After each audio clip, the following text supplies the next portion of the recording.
तर त्या काय असतील? आपण सुरुवात अर्थातच माधव भंडारी यांच्यापासून करूया. भारतीय जनता पक्षाचे मुख्य प्रवक्ते माधव भंडारी. मी मगाशी आपण जेव्हा अर्थसंकल्प मांडला जाण्यापूर्वी बोलत होतो तेव्हा मी 3 मुद्द्यांचा उल्लेख केला होता. एक तर शेती क्षेत्रातल्या सुधारणा, दुसरं म्हणजे पायाभूत सुविधांच्या क्षेत्रात आपल्याला काम करायचं आहे, आणि तिसरं रोजगार निर्मिती.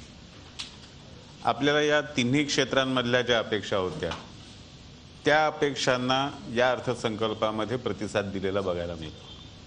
म्हणजे या सगळ्या अर्थसंकल्प सादर करताना अर्थमंत्र्यांची देहबोलीची भाषा जी होती ती अत्यंत आत्मविश्वासाची होती.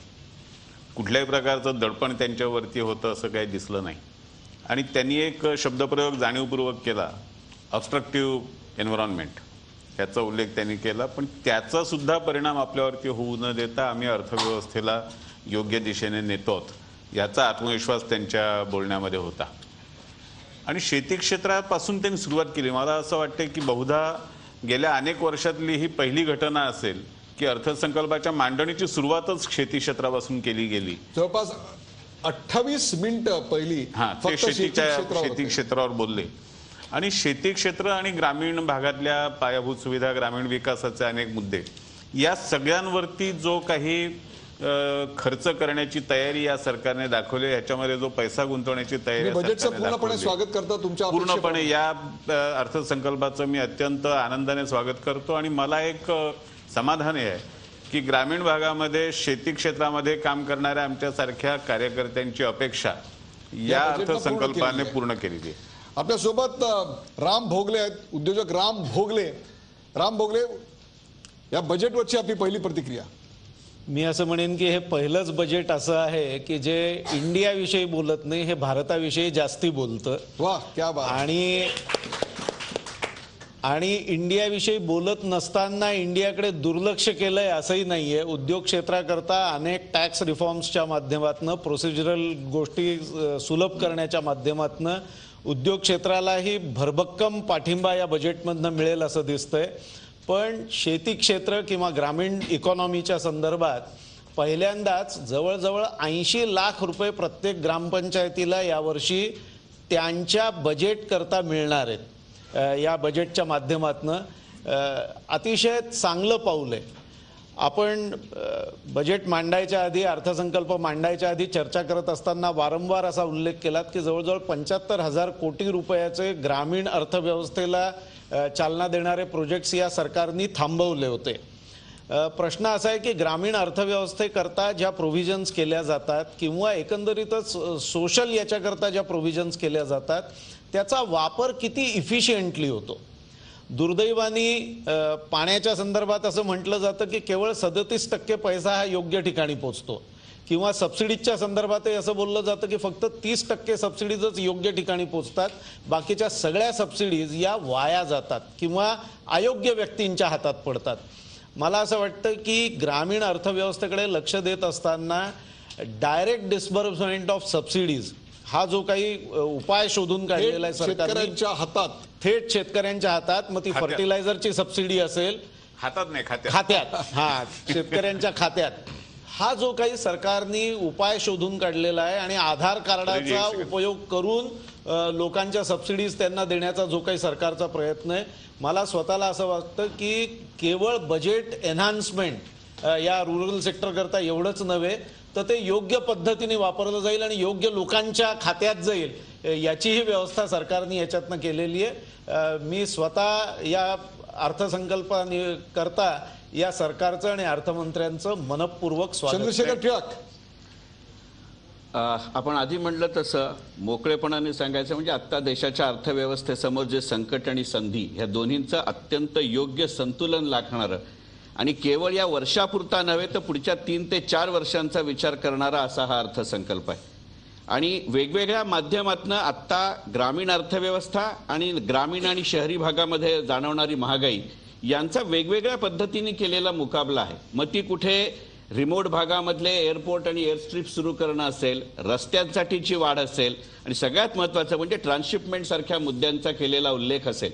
कारण आपल्या वेगवेगळ्या क्षेत्रातल्या महागाईचं खरं कारण वितरण हा आहे आणि या वितरणाला नानाविध स्वरूपांनी आणि नानाविध तऱ्हेने तोंड देणारा आणि भिडणारा असा अर्थसंकल्प आहे. मनापासून या अर्थसंकल्पाचं एक नागरिक म्हणून, एक उद्योजक म्हणून आणि एक ग्राहक म्हणून स्वागत केलं पाहिजे. तुम्ही शेअर बाजाराविषयी जी चर्चा केलीत, मला कल्पना आहे की अर्थसंकल्पीय भाषण सुरू असताना मुंबई शेअर बाजाराचा निर्देशांक 25 अंकांनी खालती होता. भाषणाच्या दरम्यान तो 600 पर्यंत खालती गेला आणि आता जवळजवळ 250 पावणे 300 खालती गेला.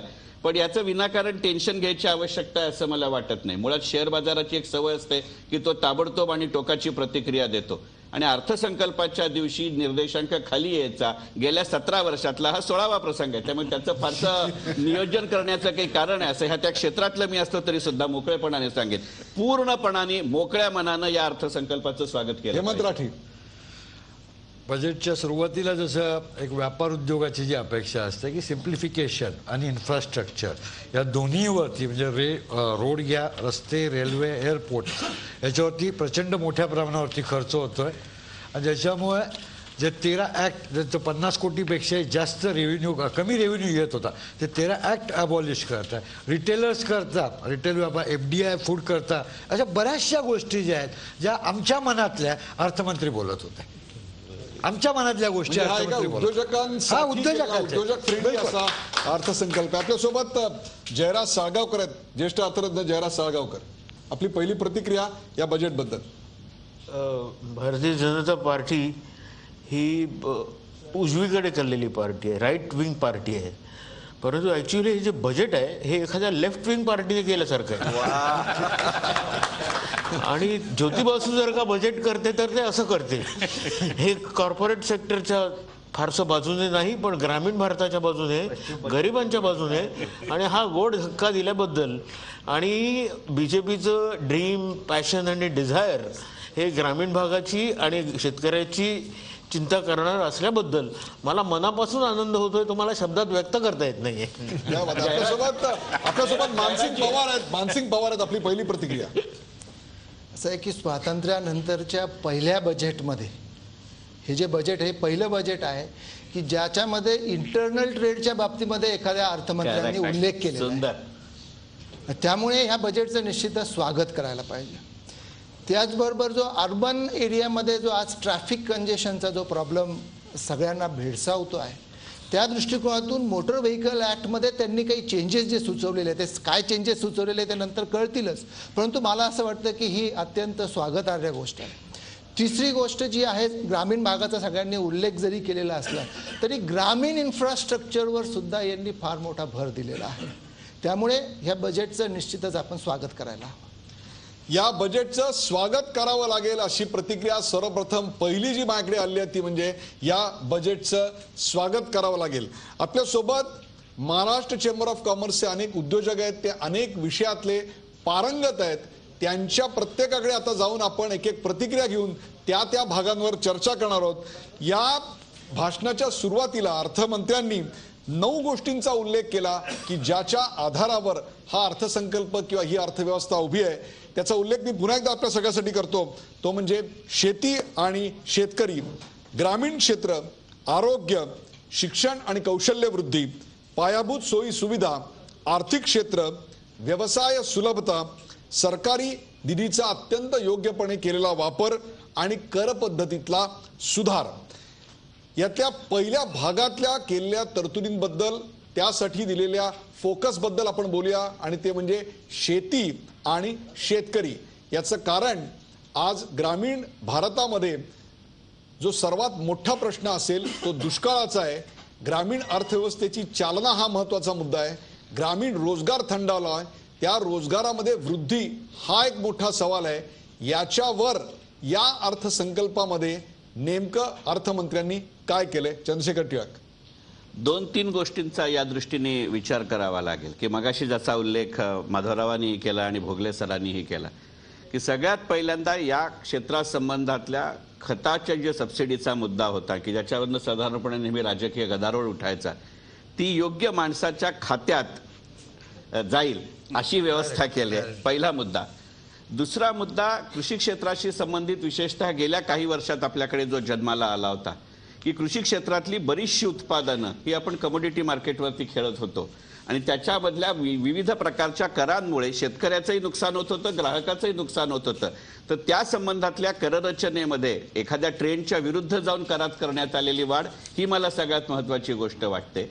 आणि त्याच्याही बरोबरीने की प्रत्यक्षपणे कृषी क्षेत्राला नसलं तरी जसं मी मगाशी म्हटलं की तुमच्या लक्षात येईल की त्यांनी ज्या ज्या रोड्सचा उल्लेख केलाय, ज्या ज्या ट्रान्सशिपमेंटचा उल्लेख केलाय, हा साधारणपणे ग्रामीण आणि निम्न शहरी भागांमध्ये आहे आणि कृषीचं उत्पादन हे तिथं आहे. त्यामुळे त्याच्यामधल्या नाशिवंतपणाचा पूर्ण विचार करून योग्य तऱ्हेनं लवकरात लवकर तो माल अंतिम ग्राहकाच्या स्वरूपातनं जाणं या दृष्टीनं या अर्थसंकल्पात केलेल्या प्रकल्पाला मला खूप महत्त्व वाटतं. आता हाच क्लू घेऊन जर येणाऱ्या काळातल्या राज्यांच्या अर्थसंकल्पांनी कृषी उत्पन्न बाजार समितींच्या कार्यशैलीमध्ये फरक केला तर त्याचा खरा फायदा ग्रामीण शेतकऱ्याला आणि आपल्या नागरिकांना झाल्या वाचून राहणार नाही. आणि या म्हणून मी म्हटलं तसं की हा केवळ या एका वर्षाचा विचार करणारा असा नाहीये, तो पुढच्या 3 वर्षांचा विचार करणारा आहे. आणि म्हणून कदाचित मगाशी जयराजजी म्हणले असतील की डावीकडे झुकणारा अर्थसंकल्प आहे. जयराजजींची जर ही कॉमेंट वेस्ट बेंगॉलमध्ये कोणी ऐकत असेल तर मला वाटतं येणाऱ्या निवडणुकांसाठी त्याचा खूप मोठा फायदा होत आहे. येत्या 5 वर्षांमध्ये शेतकऱ्याचं उत्पन्न दुप्पट कसं होईल याकरता हे सरकार वचनबद्ध आहे. शेतकऱ्यांसाठी 9 लाख रुपये प्रत्येकी कर्जाची योजना, सॉइल हेल्थ कार्ड, त्याचबरोबर 17,000 कोटी रुपये येत्या एका वर्षात सिंचनासाठी आणि फक्त 46% आता जमीन ही सिंचनाखाली आहे तीही वाढवण्याचा प्रयत्न केला जाईल. तसंच 35,984 कोटी हे कृषी क्षेत्राच्या विकासाकरता देण्यात येतील. 5 लाख हेक्टर जमिनीवरची जैविक शेती, 12 राज्यात शेतकऱ्यांसाठी ई पोर्टल, कृषी कर्जासाठी 9 लाख कोटींची तरतूद आणि डाळीचं उत्पादन वाढण्याकरता गेल्या कित्येक वर्षामध्ये आपण पाहिलंय डाळीच्या उत्पादनात वाढ झाली नाही. त्यामुळे त्याच्या किमती आणि त्याचा साठा याच्याकरता आपल्याला आयातीवर अवलंबून राहावं लागतं. जेवढा फोकस आपल्याकडे ऊसावर दिला गेला त्याच्या निम्मा देखील आपण डाळीवर आजपर्यंत दिला गेलेला नाही. त्या डाळीच्या उत्पादनासाठी 500 कोटी रुपये आणि स्वच्छ भारत अभियानाअंतर्गत कचऱ्याच्या पासून खत निर्मितीचा केलेला प्रकल्प. अगदी एकच ओळ फक्त की ह्या कृषी क्षेत्रात संबंधात आहे म्हणून की आत्ता अर्थसंकल्पाच्या जमतेम 3 आठवडे आधी सिक्कीमला जे राष्ट्रीय प्रदर्शन भरलं होतं त्याच्यामध्ये एकंदरीतच सगळ्या ऑर्गॅनिक फार्मिंगच्या दृष्टीने विविध राज्यांना विश्वासात घेऊन तिथे 2 केंद्रांचा विचार केला गेला. साधारणपणे अशा राजकीय घोषणा आणि नंतरचा लगेचचा येणारा अर्थसंकल्प याची सांगड नसते. यंदाच्या अर्थसंकल्पीय भाषणामध्ये केवळ 28 मिनिटं नाही, त्यातले 3 पॅरेग्राफ हे ऑर्गॅनिक फार्मिंगचे आहेत आणि ती सगळी त्यावेळेच्या घोषणा या अर्थसंकल्पीय भाषणामध्ये इन्स्टिट्यूशनलाइज झाली आहेत. हेही अत्यंत महत्त्वाचं वैशिष्ट्य या अर्थसंकल्पीय भाषणाचं आहे. मानसिंग पवार काय सांगणार ग्रामीण भारतावरचा हा केलेला फोकस आणि त्याहीपेक्षा सुद्धा शेती आणि शेतकऱ्यांसाठी आणि त्याचा उद्योगावर काय परिणाम होईल? निश्चितच पहिली गोष्ट तर ऑर्गॅनिक फार्मिंगच्या बाबतीमध्ये ऑर्गॅनिक फार्मिंगचा प्रसार आणि प्रचार केल्यामुळे 5 लाख एकर जमिनीचं त्यांनी त्या ठिकाणी टार्गेट ठेवलेलं आहे. याचा दुहेरी परिणाम होईल. पहिला परिणाम तर क्रयशक्ती शेतकऱ्याची वाढेल, कारण त्याच्याकडे ज्यावेळेस आपण हे ऑर्गॅनिक फार्मिंगचं प्रोडक्ट विकतो त्याच्या शेतीमालाला चांगला भाव मिळेल. त्याचबरोबर कन्झ्युमर एंडला सुद्धा क्वालिटी प्रोडक्ट मिळेल, चांगलं प्रोडक्ट मिळेल, ज्याच्या माध्यमातून त्याची प्रकृती त्याची हेल्थ सुधारण्यासाठी मदत होईल. म्हणजे याचा परिणाम जसा ग्रामीण भागाच्या अर्थव्यवस्थेवर होणार आहे तसाच तो अर्बन भागामध्ये सुद्धा लोकांच्या प्रकृतीवर सुद्धा याचा एक सकारात्मक परिणाम होणार आहे. त्याचबरोबर शेतीच्या ह्या सगळ्या याच्यासाठी म्हणजे आपण जरी ऑर्गॅनिक फार्मिंग वाढलं परंतु जर त्याला रुरल इन्फ्रास्ट्रक्चर नसेल, जर चांगले रस्ते नसतील तर योग्य वेळी तो माल अगदी कम्युनिकेशन आणि ट्रान्सपोर्टेशनसाठी त्याला अडचणी निर्माण होऊ शकतील.